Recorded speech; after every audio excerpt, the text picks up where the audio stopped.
Sam Gilliam, an artist of the 20th century, was best known for his massive drape paintings.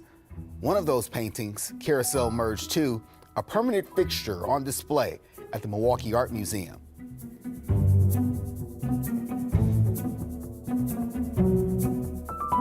Valerie Cassel Oliver, art curator from the Virginia Museum of Fine Arts, made her way to Milwaukee to help bring his work to life.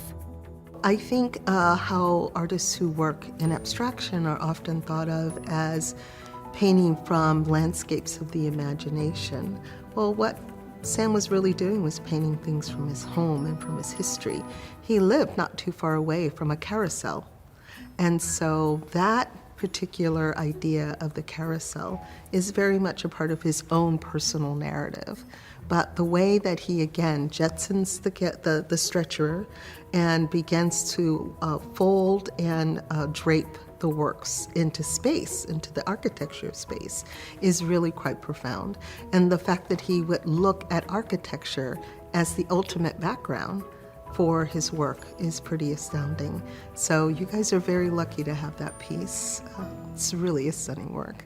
He always was open to mentoring young artists, young painters, young would-be curators such as myself.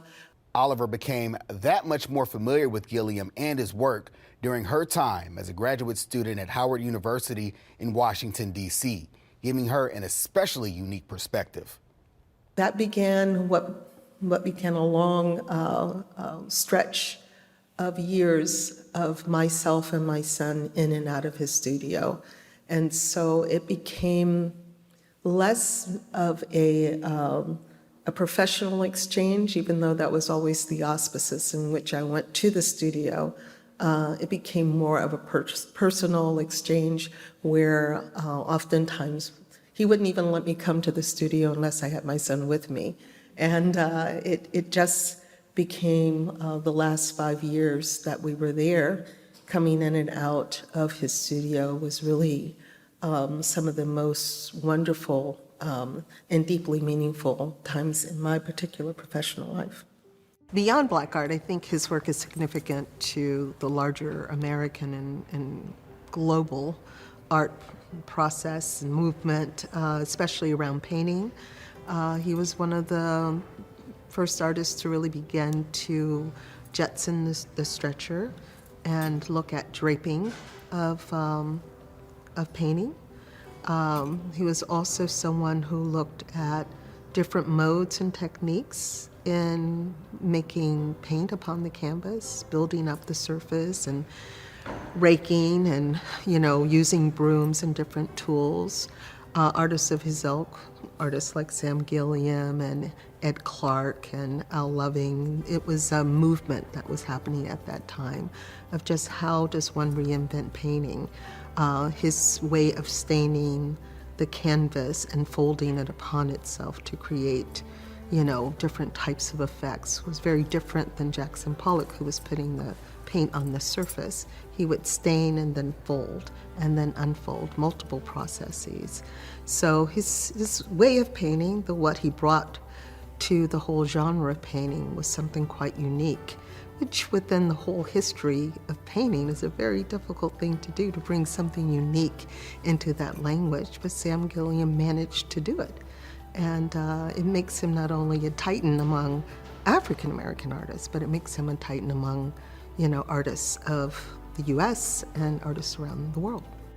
This particular event was a part of the museum's quarterly free day, meant to celebrate accessibility and build community here in Milwaukee and beyond through art. We're excited to be able to celebrate the intersection of LGBTQ communities and Black communities with Free Day and Celebration Freedom, because there's a lot of intersectionalities, and we're able to highlight those with the artists that we invited to lead art making, with the DJs that we have playing music in the Windover, and so we're really excited to celebrate those artists that are in our community.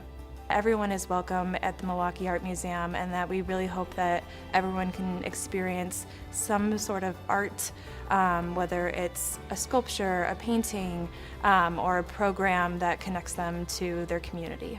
to have artists within collections, not just being shown as a temporary exhibition, but actually having them a part of the collection and the holdings of the museum, really helps to shape a narrative that opens the space of our history up for all people. And to know that they're reflected within the larger narrative. And that's very important to happen in all museums. It should be happening in all museums. Sometimes it's not as readily legible because Sam works in abstraction. It may not be readily legible that that is a Black artist. But there's something quite unique about his work that is so inviting, and it opens the door to learn more. And so the hope is that by bringing that work back out into the galleries, that people really understand that this museum is hopefully endeavoring to be a place for all the people who live here in the city of Milwaukee.